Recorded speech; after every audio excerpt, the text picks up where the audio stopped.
What up, whiz kids? We are back with another video, and today I'm going to go over prepping some cards for grading, and I'm going to go through the SGC grading submission process. A lot of you guys watched my other video where I had my cards submitted to SGC, got the grades back, whatever, so I was getting a lot of questions on it. And it's super easy. I know PSA and BGS are a little bit more intimidating, but SGC is just super simple. So people were asking me to submit their cards and stuff, and I do submit for like some of my buddies, but I think it's simple enough that anybody can do it themselves. So I figured I'd make a video and just kind of go over it so everybody has an idea, and you know, it won't seem quite as intimidating. I think anybody can really do it themselves. But so yeah, some supplies you're gonna need to get started: card sleeves. I like to use brand new card sleeves and card savers or top loaders, just because I think you want to make a good first impression with the grader. You want your cards to look clean. If you know they're opening your package and it's got dingy, scratched up top loaders, it already kind of leaves a bad taste in their mouth. So you want to make their lives as easy as possible, have things as clean as possible, because you never know, that could be a half grade in your favor, and on the eBay market or whatever, you know, that could be a lot of money. So brand new card sleeves, brand new top loaders or card savers. You're gonna want the card saver one if you have that option, but regular top loaders also work. I emailed them actually on my very first submission because I didn't have card savers, and they said top loaders were fine. And then if you saw those results, I got pretty much all 10s and a couple 9.5, so obviously it didn't affect my grades.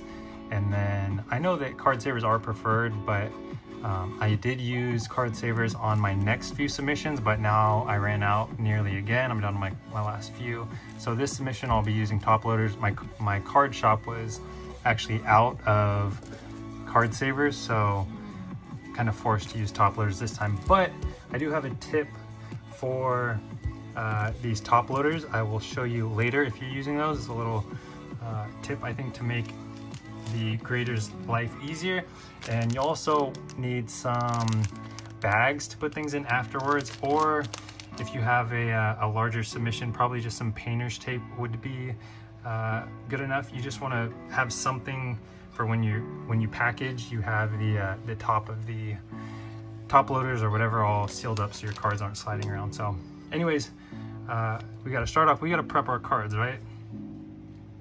Here we've got a nice LeBron James for the Lakers. So take it out, and if you have LED lights anywhere in your house, that'll work really well. Oops. I got a flashlight that also works well, and I have a little magnifying glass with a light thing that's super helpful. But I have these LED lights here above. They work really well at picking up any surface scratches, so just kind of, you know, go back and forth and look along the surface for any scratches. You'll see there's a little dust on there. You definitely, you know, you're gonna want to wipe down every card, just because most likely, you know, fingerprints you might not even see. You know, sometimes the card looks clean and then you could put like a little breath like on it or whatever, and you know, it'll bring up some fingerprints. So you want to make sure you get the card as clean as possible, wipe it down. And if you see anything really bad, I mean, I wouldn't, I guess, submit it if you're really looking for 10s, because if you're seeing some things, I really wouldn't advise just hoping that you're going to be able to sneak it by the grader. You'll also want to check the edges. You know, I can see right there's like a little dangly piece right there, so I'd try to pick that off. Sometimes you can go over it lightly with your finger just to kind of pull it back enough that you can pick it off. So your edges will be super clean. Wipe it down, you're good to go. And then that's where I would put it in a new sleeve. I'm actually reusing this sleeve because I didn't really check this out. But the next thing I like to do, I saw this somewhere on YouTube, I'm not sure, but I got these little Post-it note tabs, and these are super cool.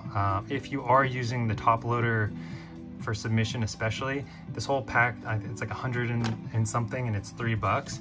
But if you throw that on your sleeve and then get that in there, yeah, like I said, you know, it'll just make things so much easier. If you're grading cards and you have to pull, you know, hundreds of cards out of these top loaders every day, imagine your thumb, you know, your fingers are getting kind of messed up. So just to make their lives a little bit easier, a little pull tab makes it super nice to get the cards out really easily. And like I said, I mean, you get a pack of 150 for $3, and if that, you know, maybe it doesn't make a big difference, maybe it does, but what do you need? Maybe one card to be bumped from a 9.5 to a 10, and you easily made your money back. So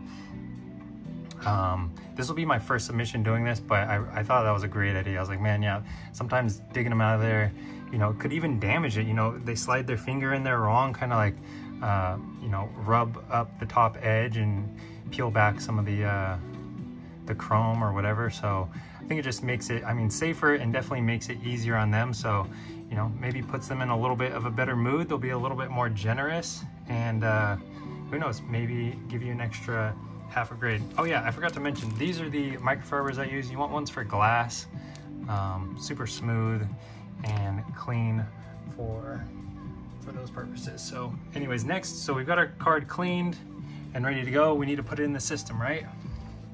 So we'll go here. Your screen won't look, you know, this is their home screen. Yours will probably look a little different if you don't have any submissions in there yet, but start a new submission, card grading, and then you'll just put in your card's information, 2019 Panini, select, and then you could go either the number or the player. So I usually go with the player just to see if it's in there yet. So yeah, you can see, I mean, LeBron, you know, LeBron's most likely going to be in there. And then here they have all the different parallels. So for number, we're looking at number 173, and the lucky, oh, somebody submitted that. That's out of 8. That's super sweet. Silver, and then here, so there's nothing down here below it. So this is just the base. Select that and enter your value. I think you get up to either like $250 or $500 before it starts getting upcharged. But if you're not sure totally on your cards prices, I recommend this website. This is 130point.com. If you guys can see that at the top, 130point.com. And this will help you search eBay sales, even if there was an offer accepted. I've seen a lot of people, you know, showing eBay sales where it's an offer accepted, say it's a $100 card and it has offer accepted, so it has that line through it, and they think, you know, they're quoting that price. But this will show you what the accepted offer actually was. So let's see, kind of weird typing with this, but anyway, so we'll pull this up and select LeBron. So this is a Premier, so this one's $15, but just to give you an example of some of these, you know, here's one where it was $149, offer accepted for $110. Oh, that's a huge card, $2,100. But yeah, I would recommend that if you don't use this. 130point.com, super useful for stuff like that. So for some reason your card is not in here, say it's a, who knows, a Ty Jerome, and it's not in here, right? So I would just try to copy their format here. So, you know, 2019 20, I would put it in like that, 2019 20 Panini, select, and then with the card number, whatever it ends up being. I don't have a Ty Jerome with me here, but you know, 275 or something. Just try and copy their format to make it as easy on them as possible again. And click here to add your card. Adds it in, put in your value. You know, a Ty Jerome, that's easy, $200. So put that in there, and let's go to the next thing. So now we will select our service speed. So 20 days, $10 a card. I know that they are behind now. That was one of the big things that helped them, you know, catch so much hype in the beginning, is that the price and the turnaround speed was just really solid. My first submission, I did a 10-day, and it was back in, it took actually exactly 10 days, but my second submission was a 20-day, and I'm already sitting at 25 days. So I'd actually emailed them, and they said that a 20-day service could be delayed like up to 3 weeks. So still not bad for $10 a card, you know, 20 days. If it ends up taking 30 to 35, it's still pretty cheap for $10 a card. And if you guys have seen, PSA raise their prices 40%. So things are definitely going up in the hobby, but 20 days, if it ends up being 30 days, if it, you know, $10 a card, you can't complain too much. Then you would go next. I don't want to go next because it's going to bring up my address and everything, all my personal information, but you will, you'll go, okay, Google, skip song. I hate when that song comes up on the royalty-free list. But anyways, you'll go next, you'll select your shipping speed or your return shipping. You know, if you want FedEx, pick it up is an option. And then after that, you'll pay, and then on your order confirmation page here, you'll just print out your invoice and make sure that you include a copy of that with your order. Very important. You don't want to just ship them a box of cards without any information on there. So yeah, now we've got our cards in the system. We need to get them packaged up to ship, right? So like I said, with the team bags, you know, it's going to depend on how many cards you're shipping, but if you have team bags, this will be good for probably, you know, depending on your size of team bag, but this is good for 10 cards or so. And team bags or even painter's tape, you just want something to close over the top so your cards, you know, if they get jostled around during shipping or something, it doesn't slide out and end up dinging an edge or something like that. And then after that, if it's a smaller submission, I would do something like this: cardboard, surround it with cardboard and tape it up. This is actually some stuff I'm sending to a guy from a team break, a little pack of NBA hoops or something in there. But yeah, something like this, cardboard on each side, tape it up, each thing inside in individual team bags so they won't you know, slide or get messed up there, and then throw this into a bubble mailer. If you have more cards than that, this will also work really well for you know, if you're using the card savers. These, it really doesn't slip around at all. The tight fit in here, so just these combined and then pressed in between the cardboard works really great. The top loaders are a little bit more dangerous just because they can slide around easier, but yeah, a couple nice ones here. I think this I'll send to SGC. If you've seen base prism prices for Zion, the SGC 10s are right up there with PSA 10s, just a little bit lower. This one right here, I don't know if I would send this card to SGC. It's still, this is a big card. I think this is probably like a BGS type of card for me. Yeah, if you've watched any of my previous videos, I keep kind of the mid-range stuff, you know, stuff like this. This is still nice Giannis, you know, that LeBron is nice. Some other Giannis, kind of mid-range stuff, $20 to $100, I'd say probably, I think is a really good price point for SGC stuff, just for what you're gonna get on the return end. But yeah, if you are sending multiple cards, you know, or a lot of cards, you know, I would go with boxes. Even this is probably good for, this is my Brothers in Cards box actually, but this is probably good for 50 or so cards. But that'll just be up to you. But yeah, either way, team bags or some painter's tape over the top of, I would not painter's tape each individual card, just because that's, like I said, you know, we want to keep the mood high for the graders, and if you're painter's taping each individual card and they got to sit there and pick off each one, that's going to be a pain in the ass. But you can kind of line them up in a block, and if I had all those pull tabs in here, you know, maybe just go off to one side, and or maybe even a piece of tape on both sides, but just to keep things from sliding up and getting dented out. These are some of the cards that I'm actually going to be submitting, so I thought we'd go through.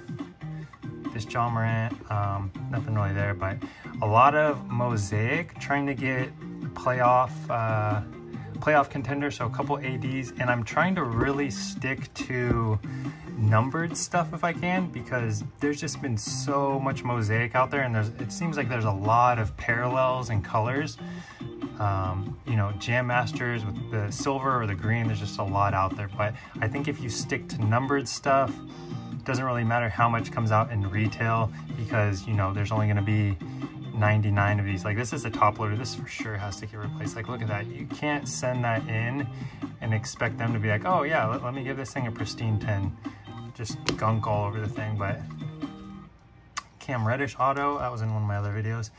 Rui introductions, I got this Siakam Genesis, super nice.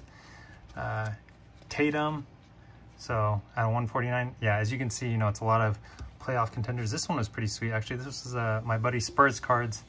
Hooked up my girl with this one. She's a big Trey fan, and I don't think centering is a little off on this, but it's more of a, you know, just for us to have and get it slabbed up for us personally. But shout out to Spurs Cards, that was super cool of him. Will to Win, Kawhi.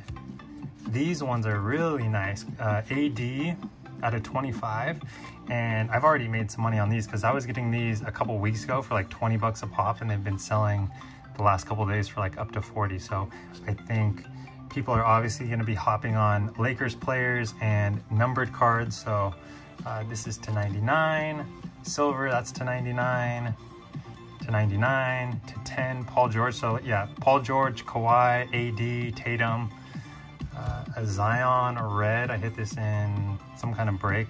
But literally the only time I've ever hit Pelicans or Grizzlies in a break, but thankfully I did get a card out of that. Stargazing out of 99, I got a couple of these. Elite Dom, I don't know if I'm going to send this one in. This is a pretty cheap card, but I already have a LeBron of this in, so I was like, oh, I could do a few red Stargazing, that'll be cool. This Luka Select rookie card, nice. LeBron, orange. A really nice Drew Lock and Daniel Jones. These are not numbered, but I emailed the rep, and I think they're to 17 or 23. It's super low print run, case hit, super low print run. And then a couple baseball cards that I got. Dominguez and a Biggio. I cleaned up this Biggio nicely, had some surface scratches. So, I mean, I think, you know, Blue Jays are going to get a lot of hype this year with everybody that they've got going on. So, I didn't send it before because I had some surface scratches, but I was able to clean it up. So, should be good to go. And then Dominguez, I don't know, all that Bowman 2020 Dominguez hype, but I wasn't able to. I opened 5 cello packs and didn't really hit anything, but I did get that, so we'll throw that in there. And then, you know, you'll have it packaged up like this, throw it in your box, your bubble mailer or whatever, and then make sure you hit it with a Shazam, you know, to get extra 10s before you go. That's it for this one, guys. Thanks for watching. See you on the next one. Shazam.